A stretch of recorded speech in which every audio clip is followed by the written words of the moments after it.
Hi everyone, good morning, welcome to a new video.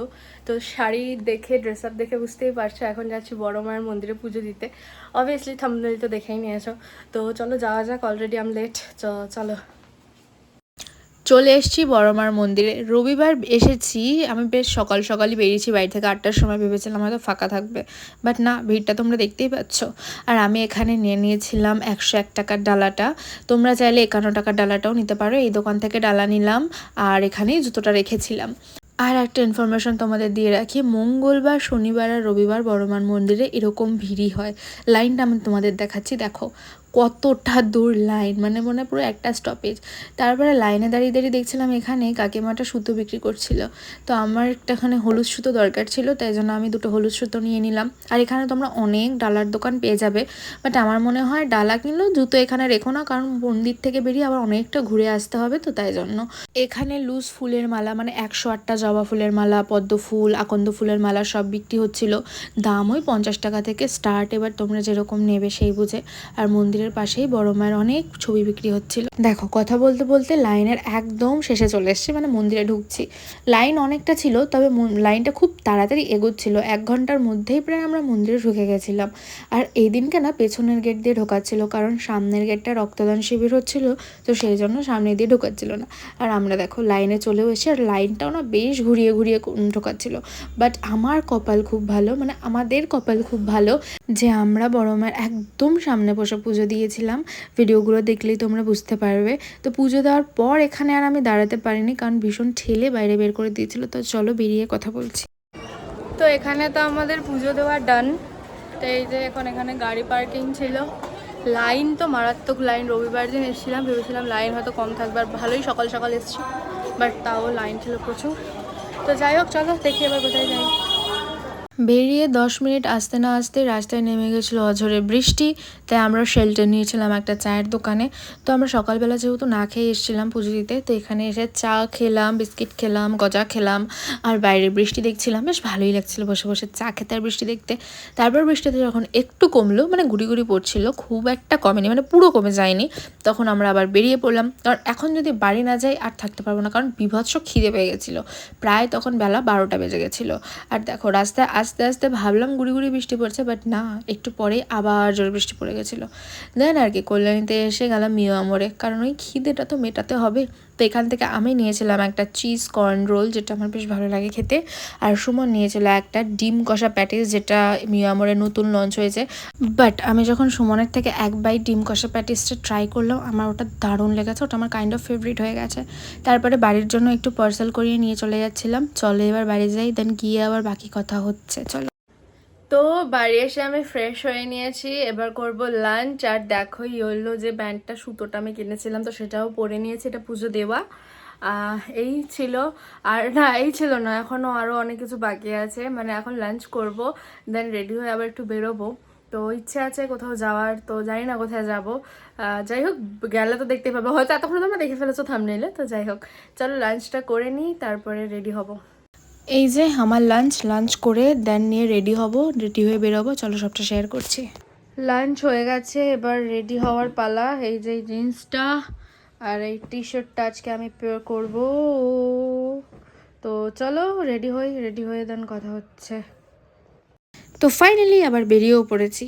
আমরা একটু মানে কোনো উদ্দেশ্য ছাড়াই ঘুরতে বেরিয়েছিলাম, বাট বেরিয়ে মনে করলাম চলো একটু ঝুলন্ত ব্রিজে ঘুরতে যাওয়া যাক। তাই জন্য ঈশ্বরগুপ্ত সেতু হয়ে চলে যাবো এখন ওপারে, মানে ওই কুন্তিঘাট। তোমরা হয়তো অনেকেই জানো, আবার অনেকেই জানো না। বিকেলের ভিউটা এত ভালো লাগছিল না, আমার না বিকেলবেলা ঘুরতে যেতে বেশ ভালো লাগে, কিন্তু সুমন বিকেলে বেরোতে চায় না, ও একটু রাত হলে তবেই বেরোতে চায়।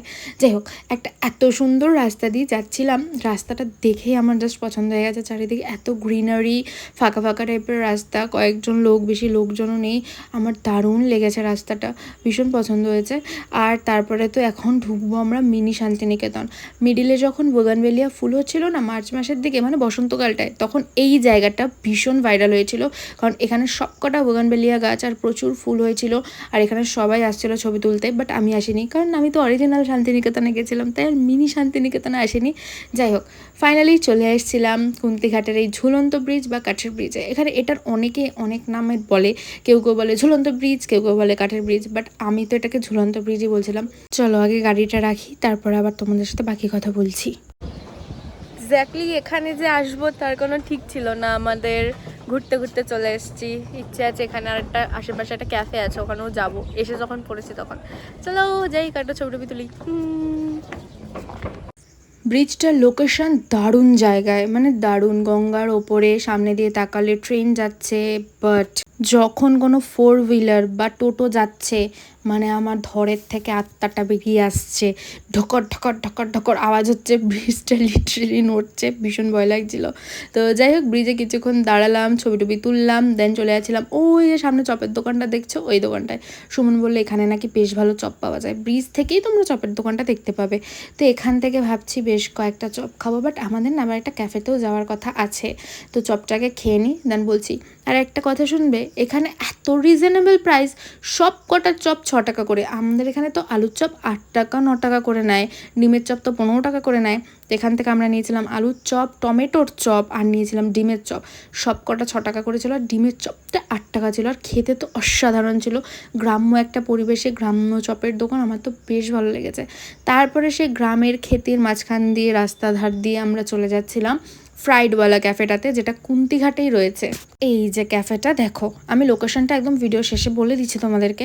কয়েকদিন আগে আমার একটা বোন এসেছিলো এই ক্যাফেটাতে, তো ওর ভিডিও দেখে আমার ভীষণ পছন্দ হয়ে গেছিলো। তখন আমি ডিসাইড করেছিলাম কুন্তিঘাট আসলে ক্যাফেটাতে আসবো।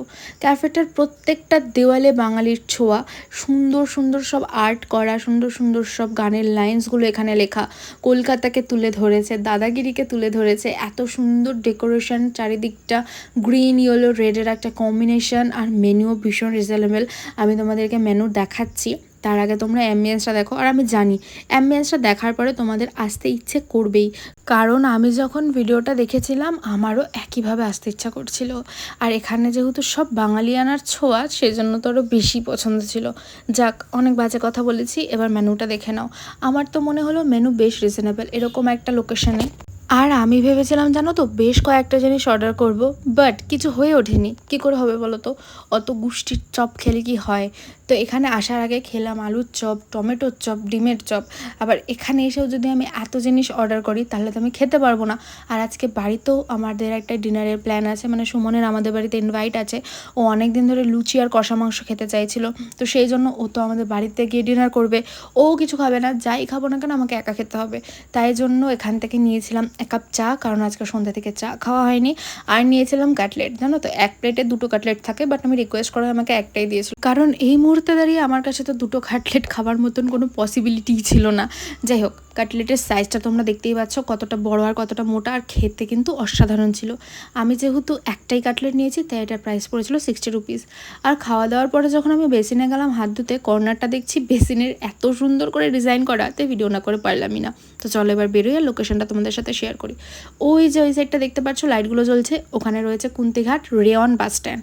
রেয়ন বাস স্ট্যান্ড থেকে একটু এগিয়ে আসবে ত্রিবেণী যাওয়ার দিকে, রেয়ন বাস স্ট্যান্ড থেকে ওই 2 মিনিট মতন এগিয়ে আসলেই পেয়ে যাবে তোমরা এই ক্যাফেটা। দেন আমরা আবার বেরিয়ে পড়লাম বাড়ি যাওয়ার উদ্দেশ্যে।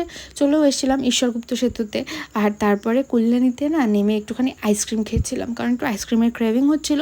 তো আইসক্রিম খাওয়ার পরে এখন যাব আমরা আমাদের বাড়িতে, কারণ সুমনের তো বললামই যে আমাদের বাড়িতে আজকে ডিনারের ইনভিটেশন আছে, তাই জন্য। তো চলো এবার বাড়ি যাই, গিয়ে বাকি কথা বলছি।